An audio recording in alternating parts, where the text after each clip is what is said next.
Every day, critical financial documents are stamped without a second thought. A signature is applied, an approval is given, but nobody looks at the numbers. Let's look at a specific case. A human resources head receives the monthly salary sheet via email, clicks reply, and types approved. They don't check a single calculation before sending it back. That unchecked spreadsheet now carries an official authorization. It moves straight into the most irreversible phase of any business operation, cash disbursement. With the primary reviewer opting out of the process, the organization's first and most direct line of defense has already vanished. To catch errors like this one, companies rely on a documented system known as dual control. It requires two separate executives to authorize a payment. The HR head approves the spreadsheet, copying the financial controller. The HR manager then uploads the data to the bank portal. The HR head provides Level 1 authorization online. Finally, the financial controller approves as signatory 2, instantly releasing the funds. A dual executive sign-off makes this process look like an impenetrable fortress on paper. In operational reality, it is a complete illusion.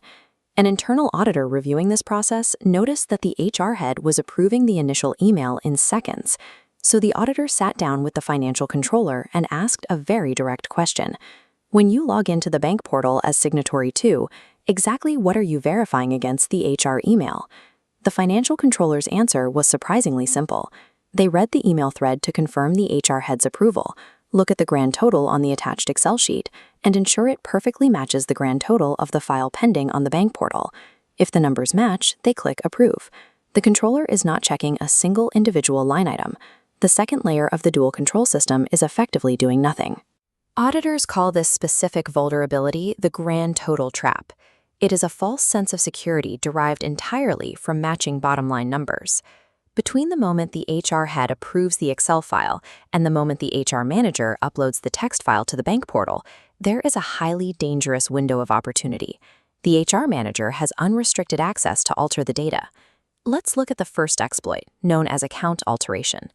The HR manager can locate a legitimate employee on the spreadsheet and simply swap out that employee's routing and account numbers with their own personal bank details. They can also execute an amount reallocation. The fraudster targets several lower-level employees and shaves small fractions of cash off each of their salaries, creating a hidden pool of diverted funds. Then the HR manager takes that pooled money and adds that exact difference directly to their own salary line item. This spreadsheet diagram shows the true danger of the exploit. Throughout all of this manipulation, the aggregate sum at the bottom of the document never changes. When the financial controller checks the upload against the email, the grand totals match perfectly. But the beneficiaries are entirely fraudulent, and the money leaves the company. This heist was only possible because the financial controller treated their role as a formality, neglecting the fiduciary duty they owe to the organization. Being an authorized signatory on a corporate bank account is a massive legal and financial responsibility. It is meant to be an active defense against theft, not a copy-paste clerical task.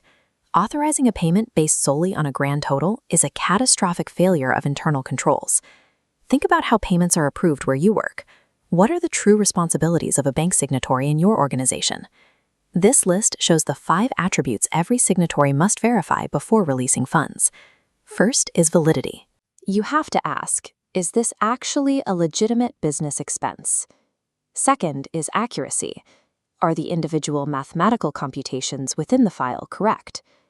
Third is authority. Has the transaction been approved by the correct departmental heads according to the company's delegation of authority? Fourth is duplicity.